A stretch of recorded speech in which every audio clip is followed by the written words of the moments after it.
reefun waan itti isin dubbadhee amma waan isin hin jiru osoo hin ta'in waan biraa takkatanii kanaafuu aadaa tan asirraa jee amma ajaa'iba taateen isinitti hima.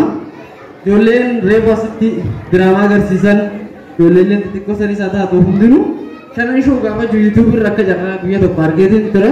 Garuu shanan teenya tana natti hin fakkaanne edaan ijoolleen shanan keenya kana wanni isaan dhiyeessan reefu yoo ilaaltanii jiraattan jidduutti waan biraan fakkaattii garuu akka itti isaan goolaban ergaan isin dabarsitu waan nama ajaa'ibsiisaati. Saniifuu ijoolleen tun dubbattee dandeettii isaanii tan akka baaftu akka deeggartaniin isin hundaafuu waamicha godhuu barbaada. Gama kiyyaan deeggarsaan danda'u warraan na cinaa jiran walitti gurmeessee isaan deeggaruuf qophiidha. Isinis waan dandeessan gurmooytanii akka deeggartan jenna. Kaameeraallee hin qabnu jedhanii kaameeraa amma bilbilaan waraabuuf jiranii bilbilarraa kaameeraan waraabanii bakka tiiriitti godhatan istiidiyoonni akka banatan dandeettiin isaanii tun baatee bifa nama ajaa'ibsiisu nama keessatti hafuu danda'u akka hawaasa isaanii barsiisan akka jajjabeessitan qofaan isin hin jaha. Kan isaanirraaf immoo ijoolleelee manneen barnoota oolmaa daa'immanii sunillee hedduu ijoollee abdiin irra kaayamtu waan ajaa'ibaati. Ijoollee teessan manattis jabeeffadhaa achillee mana barumsaa san jala deemaa hordofa manni barumsaa sanillee akka jabaatu hamilee itti godhaan isin hin jaha.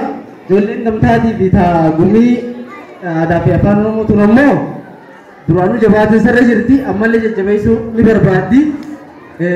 Waan dandeessan isaan hunda'uu cinaa jiraatadha. Akkuma maatiin jee waggaa afranarraa dhaabbanni tokkollee hin qabdanii nuu ta'uu jee dhufe har'a garuu asii afur qabdanii tanatti finnisanii hojii shanii tana heddummeessuu qofa osoo hin ta'in olollee ta guddattu biidinuu oloo guddattuutu guddina jaama akka warri jiru kunis ol guddatu kabiraalleen akka dabalamtu jajjabeessaa qofaan isin jechuu barbaada.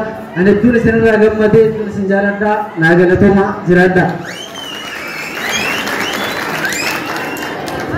Hayyee warreen Oromoo Illaayitan Guruupiin baay'ee galatoomaa jennaani ijoolleen shanan shan hamilee kennaafi meeqa takka warreen Illaayitan Guruupii kanas warreen Oromoo Illaayitan Guruupiitis baay'ee isaan jaalannaa baay'ee nu galatoomaa jennaani asitti ada argamtanii dhaamsa akkanaa kana ergaa bareedaa kana nu dabarsuu keessaniif baay'ee galatoomaa ulfaadhaa jennaan fuula keessan dura dhaabbanne hawaasa aanaa keenyaa bakka buune galatoomaa jechuun hin barbaada.